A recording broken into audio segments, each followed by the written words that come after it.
Tundub, et me oleme täna laivis. Minu ja Pireti jaoks mõnes mõttes, mitte päris esmakordne. Tere, tere! Tere, Lääneranna valla elanikud ja selle Facebooki lehe jälgijad.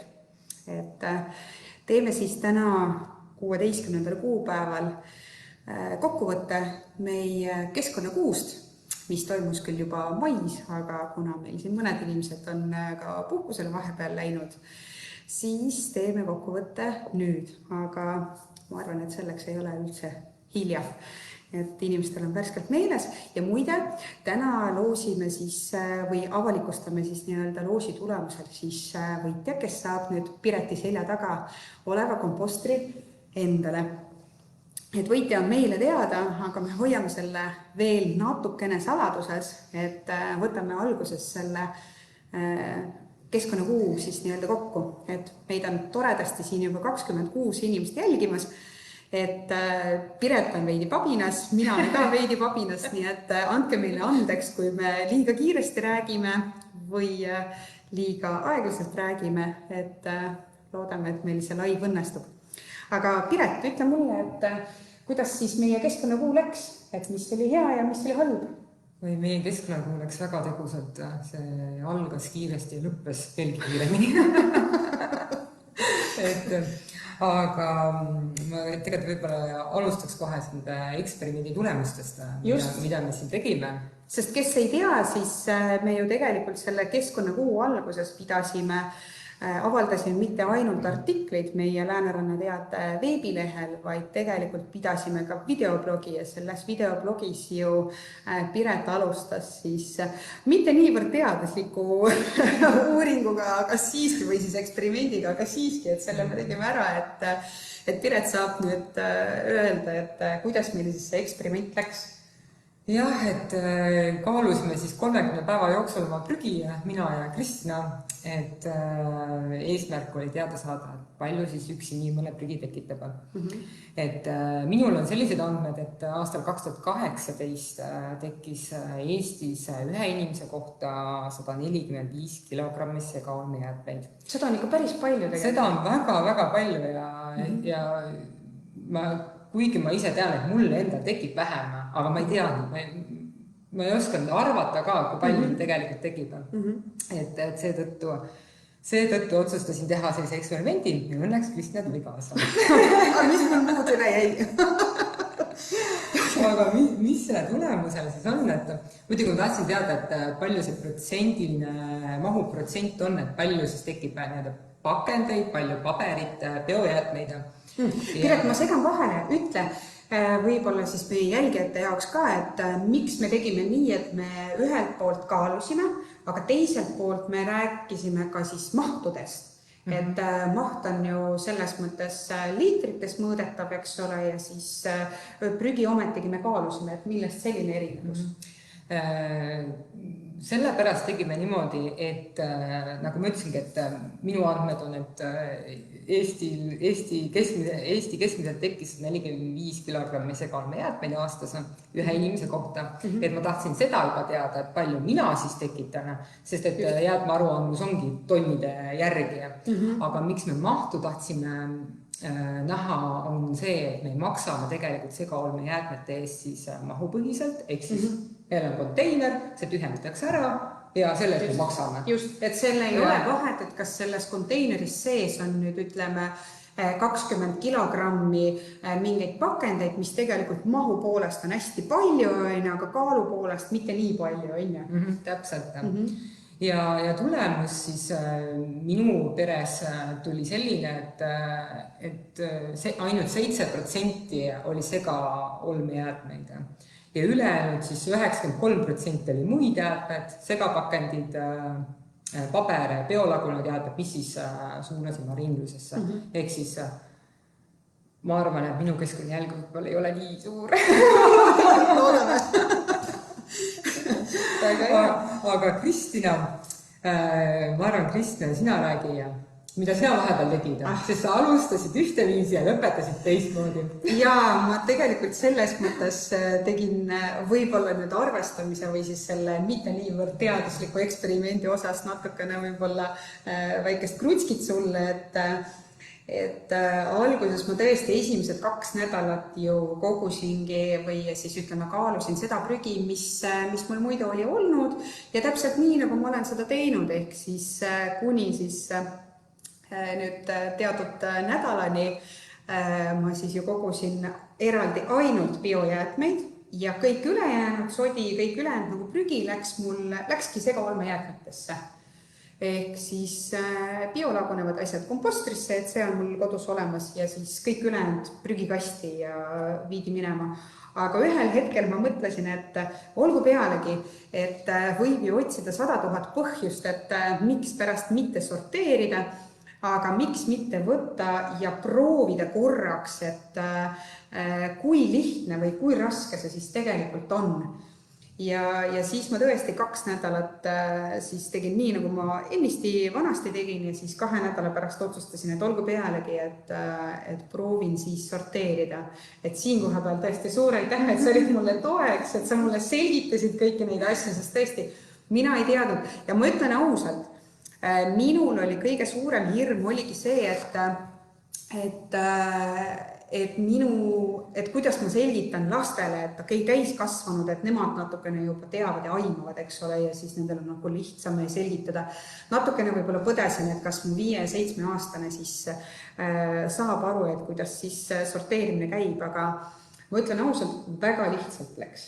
Nagu päriselt, et lapsed siiamaani vahest ikka küsivad emme, et kumba, kas suurde või väiksesse, et meil ongi kodus nii, et on suur, siis prügikast, kus on siis pakendid, siis on väikene prügikast, kus on siis segaolmejäätmed ja siis nad teavad, et koridor, kui ma ütlen märksõna koridor, siis koridoris on meil eraldi siis pakk ja paber.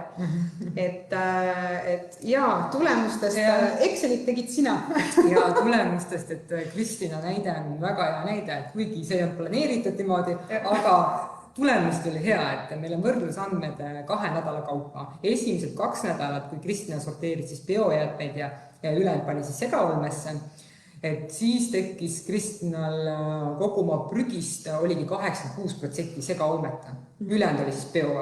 Aga kui Kristina hakkas sorteerima, siis tal tekkis ainult 15% segaolmeta, mis on müstiliselt suur vahe. On tõesti on. Mis sa nüüd oma prügikastiga teed?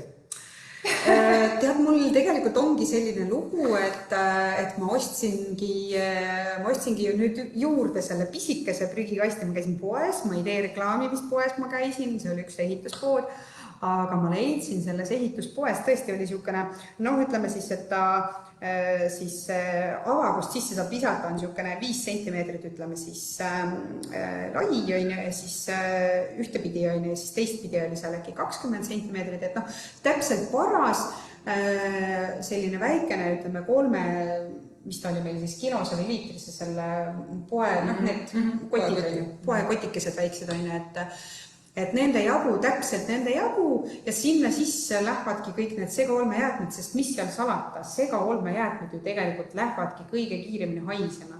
Kõik need kana, siis mis need on, need alus, mingi materjal on, eks ole, et kui sa kana näiteks ostad toorest, eks ole, siis sellest pakendist sees on veel lisaks mingisugune asjandus, mis imab seda vedelikku, et võt, see asi läheb nii haisema, eks ole, et sellepärast ongi mõistlik pigem väikene prügikott, mida sa iga natukese aja tagant nagu viskad ära. Ma tegelikult mõtlesin selle küsimuse all seda, mis sa nüüd kodus oma suure uue prügikastiga teed, sul ei saa see ju täis enam. Tead, tegelikult on nii, et mul oli vahepeal puhkus 2 nädalat ja siis ma tegin kodus suur koristuse, nii et tegelikult see kuu ta veel sai täis. Et vaatame võib-olla paari kuu pärast, et kui ta täis ei saa ja mul neid jäätmeid enam, mul tõesti enam ei tekigi neid nii palju, et siis ma arvan, et võib-olla on mõistlik isegi selle prügiveo, ütleme siis korra või tiheduse nagu vähendada, et praegu on 1 kord kuus, aga võib-olla teen siis kord kvartali jooksul, et kui seda nii palju ei teki. aga teeks mõned järeldused ka sellest eksperimendist, et üks on kindlasti see, et prügikogused sõltuvad ikkagi palju elustiilist. Ehk siis mina, kui olen algselt kogu aeg sorteerinud, ma teadsin, et mul mahtu on vähe, aga tuleb välja, et minu prügi, segaolmeprügi on lihtsalt väga raske. kuna mul on tubane kass. Kristinal jälle vastupidi, et tal oli mahtu rohkem, aga kaal oli vähem. Ja mitte tubane kass. Ja mitte tubane kass. Ja tegime väikse siis arutuse ka, et palju siis ühe inimese kohta tekkis prügi, et minu peres siis ühe inimese kohta tekkis 56 kilogrammi, sinna 67 liitrit ja Kristinal 26,7 kilogrammi, aga see on 420 liitrit. Aga seda sa kindlasti vähendad, kuna sa nüüd hakkasid sorteerima. Just. Ehk siis see keskmine, mis Eesti keskmine on, no ma ei tea, kes seda tekitab. Meie ei tekita. Enam ei tekita. Selles mõttes on Piret oma eesmärgi täitnud, et kunagi, kui ta meile tööle tuli, siis ja sai teada, et ma ei sorteeri, siis mulle päriselt endiselt tundub, et ta oli võtnud endale nagu ülesandeks panna kas või üks inimene vallamajast sorteerib. Meil on teisigi tubleid. Ausalt, meil on teisi inimesi tublisid olemas, aga ma ei tea, mis ta siis ikka minu võttis. Aga see tal õnnestus, et tegelikult saladuskatte all võib öelda, et need videod olid meil filmitud, ütleme siis kuu aega varem. Et me juba aprillis alustasime nii-öelda kogu selle Krempli tegevusega ja siis mais läksime nii-öelda laivi nende asjadega, nii et sisuliselt ma olen tegelikult poolest aprillist juba oma perega siis kogu asju sorteerinud ja täna just viisin ühe punase kilekoti täie pakendeid vallamaja taha. Väga tubli. Aitäh! Kuule, aga räägime üle ikkagi veel ka selle, et mis asi see pakend on ja kuidas me sorteerime. Just. Kordamine on tarkuse ema. Jaa, täpselt. Nii, et Kristina, räägi, nüüd oled sina tark, sina tead. Mina omast tarkusest tean nii palju, et kõik see, mis on su toodete ümber, kõik see on sisuliselt pakend. Ja pakenditesse, kui me sorteerime, siis tuleb asja mõistlikult ära puhastada. Ütleme siis nii, ma tean, meil on kuu aja jooksul on tulnud siin ühtedelt ja teistelt küsimusi, et mis on siis see mõistlikult puhas, eks ole, selle kohta me tegime ka videoblogis, vastasime sellele küsimusele, aga ütleme veel kord, et sa ei pea nühkima seda kõike feeriga ja käsnaga, et kui sa loputad selle vähese veega lihtsalt selle pakendi üle ja viskad ta siis, eks ole, oma pakendi prügikasti, eks ole, siis sellest juba täiesti piisab. Lihtsalt oluline on siin koha peal teada seda, et kui ta kuivab, eks ole, kui see prügi nagu või see pakendi sisu kuivab selle pakendi külge ära, siis see pakend on rikutud. Et just selle pärast on oluline. Pesemise puhul on pigem vähem kui rohkem, aga natukene peab. Just. Ja siis veel, või siis ka see, et mis siis veel, et pakenditega ühele poole, eks ole, siis biojäätmed on siis põhimõtteliselt kõik, mis kasvab, eks ole, ja kõik, mis sööd. Ja kõike, mida sa sööd, eks ole, siis kõik see tegelikult läheb biojäätmetesse, mis ongi loogiline. Võib-olla, edasi tulevad, eks ole, see paber ja kartong, et siin võib-olla minu jaoks selline väikene siis kas nüüd avastus, pigem võib-olla lihtsalt selline teadmiste kohta oli see, et need paberkäterätikud, mina oleks kindlasti pannud neid paberisse ja pakendit või selle papi ja paberisse. Ja seda teavad väga paljud, kuid siiski pean rõhutama, et tegelikult see käib kas peosse või segaolmes siis räägime. Et neid paraku ei saa enam ümber töödelda ja pealegi, kui sa oled neid kasutanud, siis nad on nii määrdunud, nii et pane kas peosse ja kui peosse mida panna, siis pane palun segaolmesse. Just. Ja rohkem ma ei teagi, ega siis kõik teised liigid, mis on need ohtlikud jäätmed, need me niikuinii juba ka enne seda selles mõttes nagu sorteerisime eraldi ja ka need patareid ja need asjad me kogume niikuinii peres juba ammu enne seda eksperimenti eraldi. Ja minul näiteks see kuu ei tekkinud ohtlikke jäätmeid. Üldse, no, me ei ole ohtlikud tüdrukud. Jah. Et aga võib-olla sellest, tulles nüüd selle sorteerimise osas, räägime ka kiiresti sellest biojäätmetest, et meie käest on küsitud selle kuu jooksul, või on justkui öeldud, et noh, et mis rääkida, et need, kes elavad oma majas, eks ole, et nendel on lihtne, eks ole, seda biojäätmeid sorteerida, eks ole, et muud kui ehitad endale kompostikasti või ostad sellise ja viskad sinna sisse, et aga et mida teha siis, mida peaksid tegema need inimesed, kes elavad siis kortermajades, et nüüd meil siis ekspert räägib.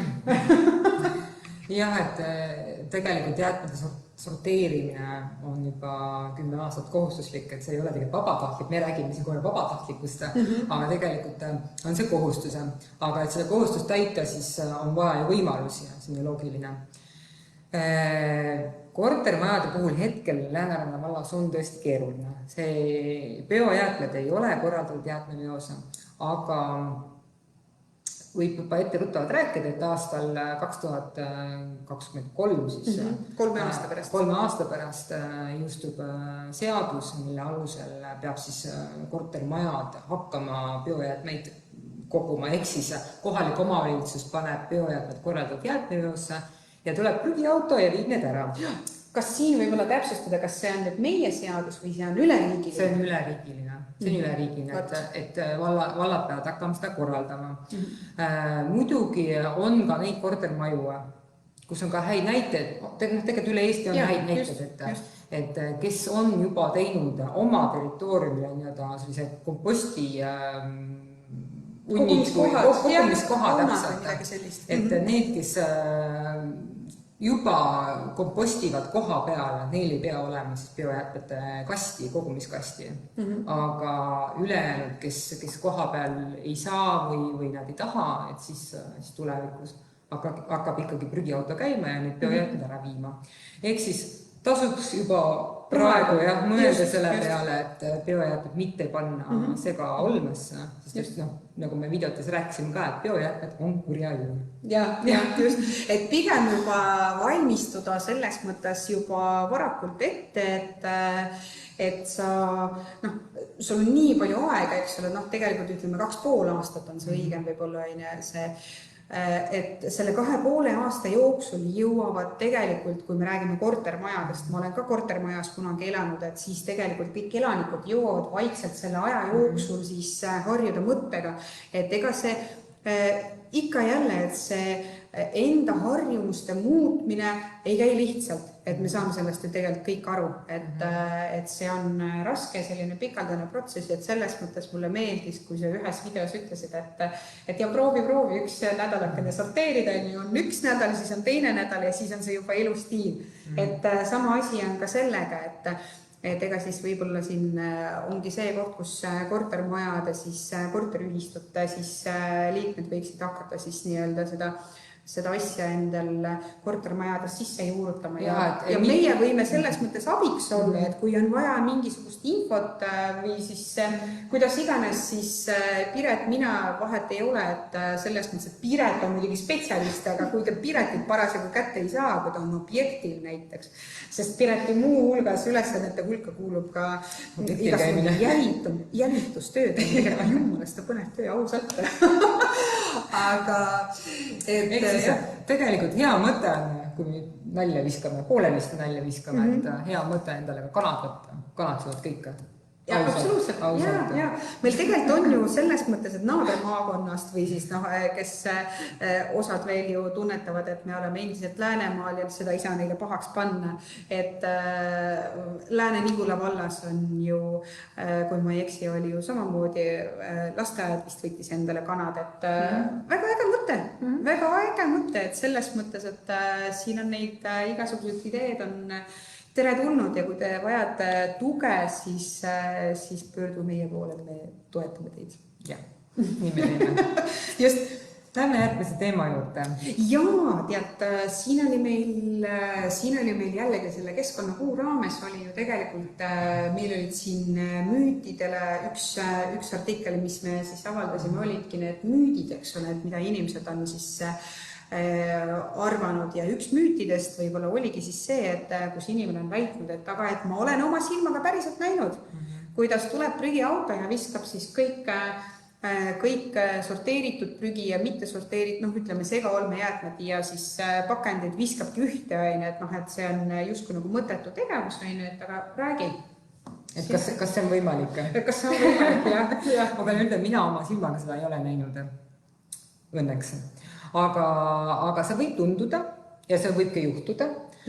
Esiteks see võib juhtuda siis, kui pakendikonteineris või paberikonteineris on pandud keelatud jäätmeid, siis sellisel juhul pakendi või paberiauto ei tohi seda prügikasti tühjendada ja siis tulebki segaolme prügiveok ja tühjendab seal prügikasti. Et see on õnnetuseks niimoodi, et sellepärast ongi väga oluline kasutada konteinereid sihipäraselt. Ja siin võib olla ka veel kord nagu koputada teistele inimestele, kõikidele inimestele südametunnistuse peale, et mõelge, kui te, meil on siin kõige võib-olla lähedasem näide, mis on hiljuti toimunud, oli siis see, et pakendite konteineritesse või pakendi konteinerisse visati lehtklaasi, eks ole. Et siin meie vallas on juhtunud, et mõelge, et selle teoga see inimene tegelikult nullis ära kõikide teiste inimeste töö ja pingutuse, et kõik teised pingutasid selle nimel, et oma pakendeid sorteerida, et nii-öelda keskkonnale paiga ja siis tuli üks inimene ja rikkus kogu selle asja ära, et ma ei tea, mul ei ole nagu selle kohta võib-olla sõnu, et kui sa ei tea, kuidas sorteerida õigesti, et küsi abi. Vaat sellest me ka kirjutasime küll natuke teise teema rakursist, aga jällegi vallavanem oli ka üles kutsunud, et küsige abi. Et meie ka ütleme, et kui te ei tea, siis küsige. Ausalt me ei hammusta, me sellepärast siin vallavalitsuses töötamegi, et inimesi aidata ja inimeste küsimustele vastused ka leida. Jah, kahjuks selliseid asju juhtub, et nendes konteinerites on valejäätmeid, aga püüame parandada, räägime inimestega, vastame küsimustele, et loodame, et tulevikus seda enam juhtub. Aga miks veel võib tunduda, et üks prügiauto tühjendab mitut prügikasti? On korraga, täpselt korraga, et tegelikult mõned prügiveokid ongi mitmekambrilised, ehk siis nendel on erinevad osad, kuhu nad panevad nagu jäätmeid. See oli minu jaoks täielik totaalne avastus, ma ei teadnud seda, et see on päris põnev, et tegelikult ja tehnika areneb. Ja seda silmaga aru saada, et milline prügiveok parasjagu on, seda ei ole võimalik teha. Et nad ikkagi välispidiselt näevad kõik ühtemoodi välja, ja mõnes kohas ka meie valla territooriumil on selliseid kogumiskohti, kus on näiteks paber ja segapakend kõrvuti. Ja kui see on ühe sama vedaja oma, siis ma tean, et mõned vedajad panevad segapakendi ja paberi samaaegselt ühte prügiautosse, ilma et neil oleks, ma ei tea, mitut kambrit, et panete ühte kambrisse, aga seda sellel eesmärgil, et hoida võib-olla natukene transpordi mõttes kulusid kokku, aga sellest ei juhtu mitte midagi, sest et oluline on paberid koguda tekkekohal eraldi. Miks? Sellepärast, et kui me paneme paberi segapakendisse, siis paber võib määrduda selle segapakendi, mis jama seal küljes on, et ta võib seal määrduda, aga kui me kogume selle eraldi, 6 aega näiteks kogume, ta pannakse korraks ühte autosse, see viiakse kohe sorteerimisjaama ja võetakse, eraldatakse ära. Just, et see ajaline lõks selle asja vahel ei ole nagu nii suur, et need pakendid jõuaksid selle aja jooksul kuidagi väga-väga kiiresti ära määrduda. Mul on nii tore, meil on esimene kommentaar siin olemas, et näed, et Ohukülast meil tervitatakse, aitäh, tervitame vastu. Ja võib-olla siin siis selle teema juurest võiksime ju tegelikult ka edasi minna selle juurde, et meil on siin olnud selles mõttes väga positiivsed näited kogu selle keskkonnakuu raames oli hästi tore, et inimesed tulid sellega päriselt kaasa ja meil on üks hästi tore inimene Virtsust, kes ja kohe päriselt, see ei ole nagu mingisugune, ma ei tea, mingi sarkasm või mis iganes, on ju. Et päriselt on äge, et inimesed ongi kitsaskohtadele tähelepanu osutanud, et kui kuskil ongi mingisugune jama, on ju, siis on sellest antud teada, et mina leian, et kui inimesed julgevad sellistest asjadest teada anda, siis koos me saavutame palju rohkem, et mis seal salata, neid prügikonteinereid on meil vallas, oskad puusalt tulistada palju? No varsti hakkab 30 saama. Varsti hakkab 30, noh, teate, ei jõua, ausalt, isegi kogu suure tahtmise juures ei jõua lihtsalt iga päev käia ja kontrollida neid kõiki, nii et tõepoolest väga-väga suur aitäh, et inimesed annavad meile teada. Ja võib-olla sellest prügi siis konteineritest natukene rääkida ka siis seda, et võtan julguse kokku, ütlen nüüd Piret eest ära, et Paul Vetsust seda vaam lahti saada. Me oleme laivis. Vabandust, jutuka nii. Kui ei kleibi näiteks ukse peale silti, et vabandust, tuleb eeter.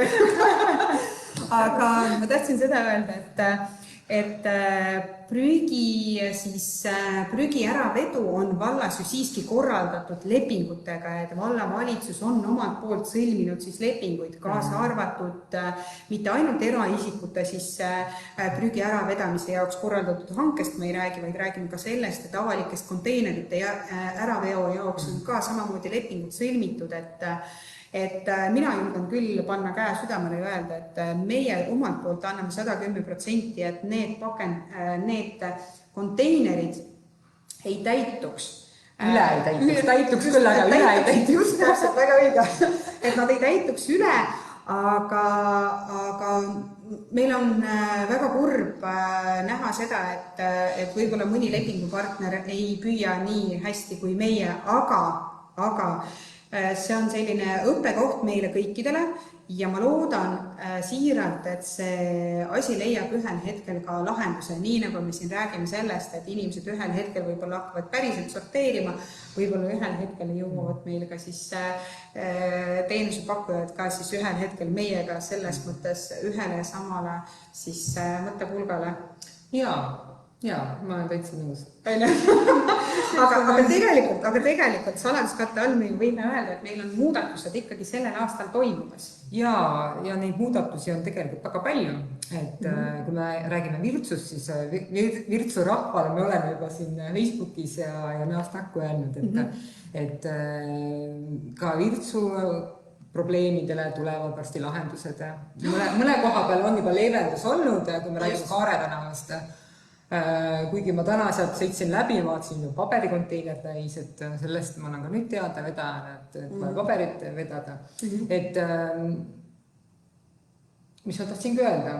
Tahtsin seda öelda, et vanad probleemsed kohad me lahendame ära, aga meil tuleb hästi palju uusi kohti, et see on nagu super, et sellised asulad, kus ei ole kunagi ühtegi konteinerit olnud, sinna tuleb konteinerid. Väga äge. Aga nendes me oleme siis teada, kui need reaalselt kohale ilmuvad. Väga hea, nii et see on kindlasti, ma arvan, et kui need ühel hetkel meil ka ilmuvad, siis ühel hetkel me kirjutame sellest kindlasti ka paberlehes, et tasub lugeda ja kindlasti kirjutame veebis ka, nii et dubleerime seda infot nii ühes kui ka teises kanalis, et siin ei ole midagi. Selle Virtsu näitega tuleb praegu ka see meelde, et selle Keskkülakuu raames oli ka selline probleem ühel isikul, ühel kodanikul, et prügikasti ei tahtnud Ragn-Sellist tühjendada nii sellise graafikuga, nagu tema soovis. Et me saime sellele väga ruttu lahenduse, ehk siis kuhu kohta ma selle jutuga tahan jõuda, et kui teil on probleeme, palun pöörduge, et tõesti. Sa võid ju öelda, et kuidas on lepingute järgi, et kui tihti peaks siis meie praegune siis hanke järgi siis võitnud siis vedaja, siis kui tihti ta siis peaks, millise aja raames peaks nagu prügikonteinerit siis tühjendama, et siis et suurem osas me oleme hajaasustus, et hajaasustuses on need graafik siis 28, 56 ja 84 päeva, et 3 erinevat võimalust on, et seda varianti ei ole, et teie soovite 28 päeva, aga Ragn-Sells ütleb, et ei. ma seda ei tee, et te peate selle saama. Just, et kui inimene soovib tühjendada siis tihedamini, siis ta peab selle saama, ehk siis minimaalne 28. Minimaalne 28.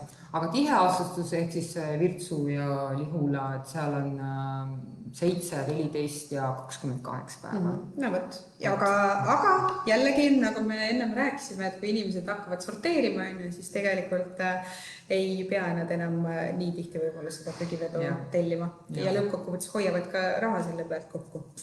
Täpselt. Aga võib-olla hakkame seda teemat juba vaikselt kokku võtma, et me oleme siin lobisenud juba peaaegu pool tundi, näed, saigi pool tund täis. Et siin koha peal me saaksime tõesti öelda omalt poolt tõesti väga suured aitähid nendele inimestele, kes meil kogu selle temaatikaga kaasa tulid ja kes meid kursis hoidsid, kaasa arvatud nendest pakendite, konteinerite ületäitumisest ja aitäh ka nendele inimestele, kes osalesid meie selles Sordi sirami kampaania raames ja hästi suur aitäh noortele, noored meie elu tulevik, eks ole. Et need Lääneranna noortevolikogu noored, kes korraldasid mis neil oli? Prügimaraton. Nii äge, et nad olid selle kuu raames korraldanud selle prügimaratoni ja kusjuures selles prügimaratonis võitsid osa mitte ainult lapsed ja mitte ainult noored, vaid olid ka täiskasvanud inimesed, nii et well done, te olete päriselt nagu väga-väga tublid. Ma võin arvud ka veel öelda, millest kirjutatud, et prügimaraton läbiti 164,5 kilomeetrit. Väga äge. Ja korjati siis maas vedelevad prügi ja saadi siis 40 kotitäit. Kahjuks ma ütleks selle kohta, kahjuks, et see prügi ei tohiks sinna üldse jõuda, aga jõuab. Aga me noored on tublid. Ja aga sellega tahaks öelda seda, et ei murra ikkagist ükski koroona selles mõttes meid maha, et kui ikkagist on maikuu ja on teeme ära kuu, siis leiavad inimesed ükskõik mis võimaluse, et teha kraavi ääred ja muud asjad puhtaks, nii et päriselt well done. Aga jällegi, uuesti tulles tagasi, et kui teil on ettepanekuid selle kohta, kuidas me võiksime järgmisel aastal korraldada seda keskkonnakuud või üldse ettepanekuid selle kohta, millest me võiksime ajalehes kirjutada, nii paberlehes, nii veebis, kuni sinnamaani välja, et kas te tahaksite uuesti videoblogisid näha, siis andke julgelt teada, et see on see koht, kus meie saame nagu midagi teie heaks ära teha ja me ju ometigi olemegi siin selleks, et teha meie valla elanike siis elu lihtsamaks, nii et selle eest me palka ju ka saame, et teid õpetada ja teid juhendada ja suunata, nii et ja võib-olla selle juurest siis viimase punktiga räägimegi siis sellest, et kes meil on selle sortimiskampaania võitja. Ja see isik on Maarja Jõevee. Palju õnne! Räägi Maarjast, miks pärast või et kuidas üldse juhtus nii ja mida Maarja on nagu meile saatnud ja nii edasi, nii edasi. Maarja saatis meile väga ilusa, põhjaliku, korraliku ülevaate, mis on 3 A4 pikk, erinevad pildid ja jutustab, et mida ja kuidas tema teeb. Aga ma loeksid ühe väikse lause ette, ma loodan, et Maarja sulpad seda. Jah, ära siis pane pahaks. Maarjal ei ole tegelikult Facebooki, aga ärge siis öelge. Et Maarja kirjutab niimoodi. Arvan, et see on minu jaoks tekkinud juba eesmärgiks tarbida targalt ja keskkonnasõbralikult. Sellest mõtteviisilt lähtuvalt olen hakanud ka vaatama, mis muutub minu jaoks prügiks ja kui palju ning milline prügi minust maha jääb. Ehk siis Maarja sorteerib kõiki jäätmeid, pakendeid, paberit, biojäätmeid ja siis segaolmet. Aga tema teeb seda sorteerimist niimoodi, et ta teadlikult tekitab vähe prügija.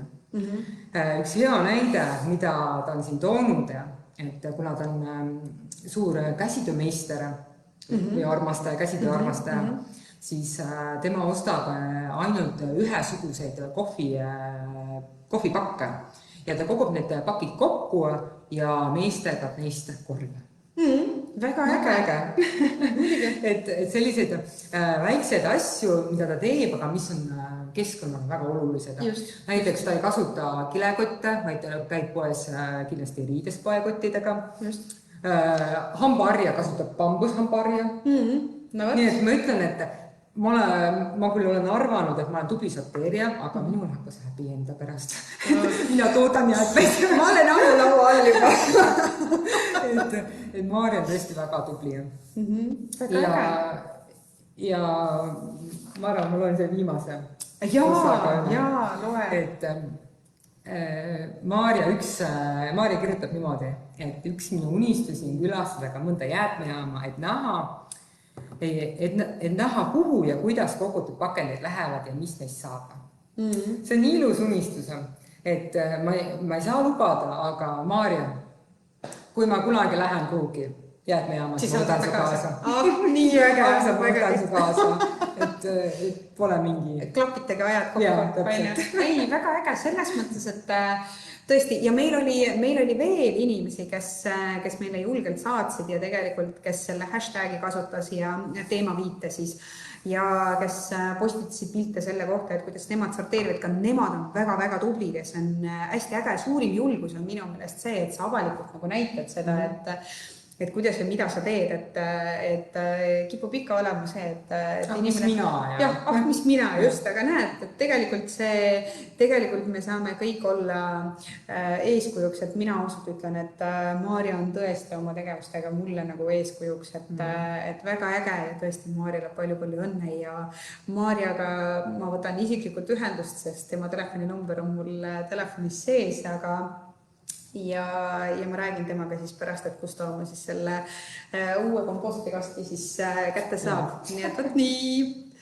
Et aga ma ei tea, kas me räägime veel midagi või? Meil ei ole vahepeal küsimusi tekkinud. Ma nii väga lootsin, et keegi küsib midagi, aga meil on ägedad kontest vaatajad. Ma praegu vaatan, kes meiega on lõpuni välja olnud, et see on hästi kihvt, väga kihvt ja väga tublit. Olete 37 minutit vastu pidanud meie lobale. Et veel kord suur aitäh kõikidele, kes võtsid Keskkonnakuu raames siis Sordi Sinandi kampaaniast osa, kes võtsid prügimaratonist osa, kes meid vaatasid, kes meid lugesid ja kes meile tagasisidet andsid ja see kõik nagu tõstatab selle eneseuhkuse natukene üles ja siis me tunneme, et me oleme nagu Piretiga midagi nagu väga ägedast korda saanud. Well done. Nii et toimetame koos ja koos võidame rohkem. Nii et olge tublid ja siis uute kohtumisteni. Nägemist! Nägemist!